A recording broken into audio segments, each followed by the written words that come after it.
Go ahead, Lou. All right, I'll go. This is the end of the line for me. 3 years, more work than I thought it would be, more frustrating than I thought it would be, but more rewarding than I expected. It's also a source of some pretty good stories, some of which are yet to be told. Journalists are often thought to be cynical. I'm a journalist by trade, but it's hard to be cynical when you come in contact with such fine people who sacrifice their time and energy for the greater good, and that's what this experience has been like. I cannot say enough about the volunteers who work in the groups around the village and who support us, especially the Committee for the Environment, who created parks, pioneered real flood mitigation measures when nobody asked them, they just did it, and who kept the pressure on multiple levels of governments for the greater good.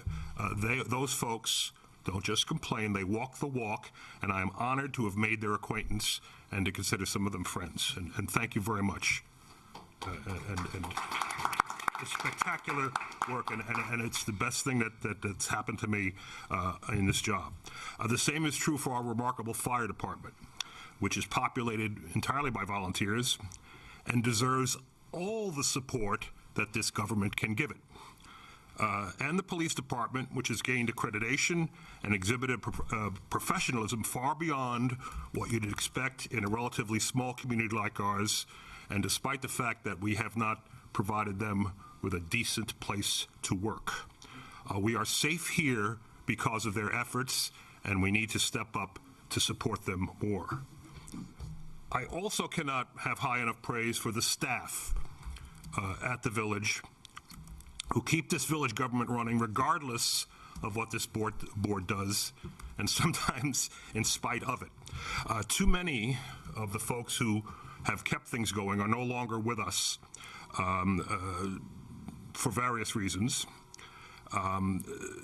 They all deserved and deserve the unqualified support of those of us who sit on this dais from what I think to be sustained and unreasonable attacks by political operatives in this community.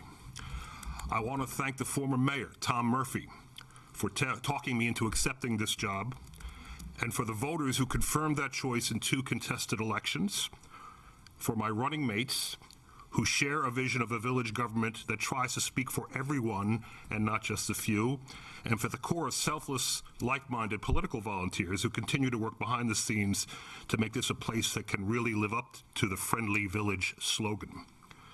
I'd also like to personally thank John Murtaugh, an attorney in White Plains, who took our election case and kept us on the ballot by prevailing over local political activists in state court.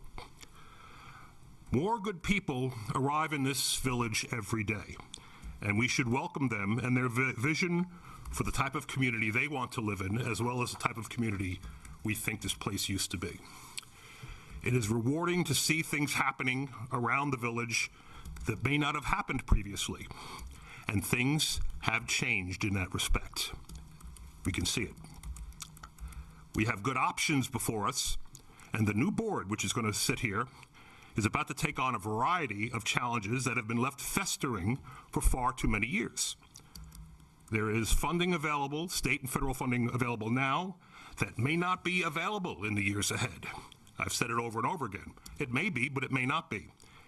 Now is the time. I would pray we not dwell on missed opportunities of the past, but focus on the path ahead and seize the opportunities being offered now, not later. Delay only leads to inaction and stagnation. This has been a tough month for a lot of people who share my political views and worldview, but as a wise man once said, all politics is local, and we can chart our own course in this community in this unsettled time. I especially want to thank my wife, who's at the back of the room, who warned me that I might be unprepared for the rigors of this different kind of public life after 43 years in journalism, given my combative personality. And my everlasting gratitude for Manny Rawlings and Lalani Iser Reed, who demonstrated what real public servants do, which is to take the heat however unfair, and to do the job anyway. I thank them. I thank you for the opportunity to have served, and I'll see you around town. God bless you.